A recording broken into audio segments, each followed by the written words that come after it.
Mixtape, where autism meets nepotism, is less games as art than it is games as shart.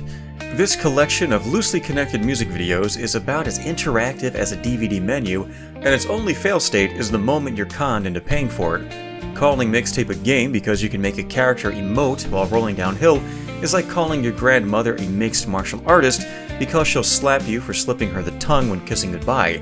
Everyone involved with producing this crystallized daddy issue should be cubed and stacked into pyramids for the rest of us to point and laugh at. Frankly, I'd rather sort broken glass in a dark room using only my cock and balls than play it again. Hey guys, it's your good old pal EmptyHero, and today I'd like to talk to you about the insult to life itself that is Mixtape, or, as Mixtape's producer calls it, Daddy's little tax write-off. Before we get into the weeds of Mixtape's negligible gameplay, let me just state for the record that actual Mixtapes sucked.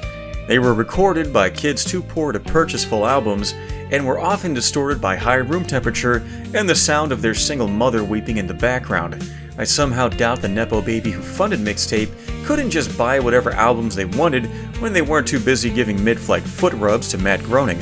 In fact, the eponymous Mixtapes referenced throughout the game make it obvious that the developers of Mixtape never actually handled a cassette in their lives. Not only is the player prompted to rewind one in the incorrect direction, which would have caused the tape to unspool within the cartridge, but the magnetic strip is covered, making it impossible to play.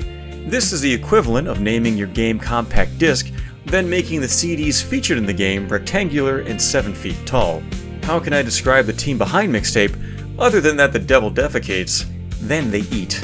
Mixtape's primary form of gameplay is auto-scrolling through a stock asset flip town. You can jump, steer downhill, and flip off pedestrians. That's it. I can only surmise that this completely neutered form of skateboarding was inspired by the executive producer's childhood experience of utilizing a skateboard to scoot about their mansion on their belly after getting their booty hole ravaged by a Kennedy wearing a Venetian mask. Allow me to summarize the plot of Mixtape with something other than a wet fart sound effect. 3 friends planned a road trip. One of them hates her dad. That's it. I just saved you 3 hours and $20. With the impending graduation party and in-group conflict of teenage friends, Mixtape has all the setup of a John Cusack downhill race movie, but none of the payoff and even less interactivity. On a technical level, I'm not even certain there's a single asset created specifically for this game. Usually, asset flip games are gameplay focused like Only Up or Honey Select 2. Instead, Mixtape is focused on trying to get the player to end it all, not just the game's plot, but the player's own life. If I only had 3 hours left to live, I would spend those 3 hours playing Mixtape, as every moment I've previously spent with the game was an agonizing dilation of time which made me feel 10 years older by the time the credits rolled. The playable avatar of this steaming pile of software, Ashley Rockford, is a burned-out junkie who treats her friends like set pieces. When she's not subjecting them to banal ramblings about basic bitch 90s pop music, she's asking them such contrived questions as, what song should play when you enter a room? Mine, of course, is 10 hours of wet slapping noises, but I provide that ambiance myself. If you're confused, don't worry, I'll give you a demonstration later.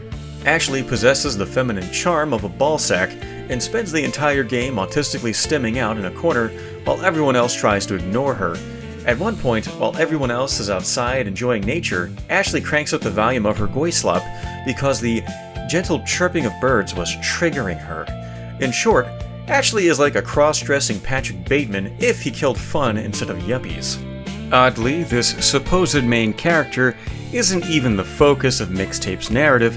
Mixtape's true main character, Cassandra Marino, is presented as being talented enough at softball to obtain a full college scholarship, but is intent on giving that up just to spite her dad. Mixtape continues a strange modern trend of games being about women desperately fighting for their right to destroy their own lives and become fucking losers, which I believe started with Silent Hill F. No! The histrionic female character screams, "My life is too good! Give me a fatherless mulatto baby right now!" This self-destructive behavior plays out with Cassandra taking the heat for her friends covering their principal's house with toilet paper. International players take note, this section of the game is removed from the Indian version of Mixtape due to certain cultural differences. Please understand.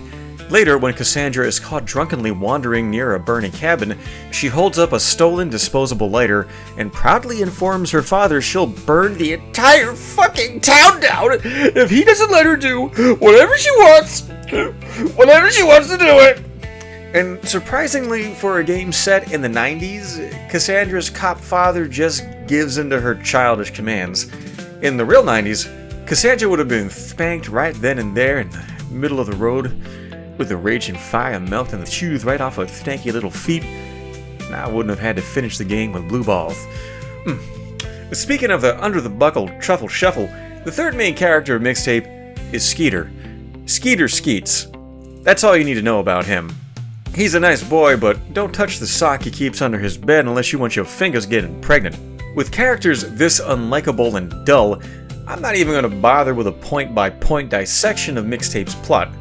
Seriously, these three are so full of their own shit, they think fireworks won't explode unless they point at the fireworks and grin sarcastically first. Highlights of this death march into boredom include a downhill escape sequence which requires exactly 0 button presses or input from the player. Usually, when I speed off with a passed out white woman in a shopping cart, the police aren't so lax in performing pit maneuvers. I suppose it would have taken too long to program failure states, so the drunken teens get a free pass. You can set your controller down while the game plays itself and take a little nap, which I personally probably should not have done as I dreamt of a fat woman's feet. Woke up covered in hot pink clam chowder. Not sure where it came from, but it gave my cat cold sores after he ate some of it.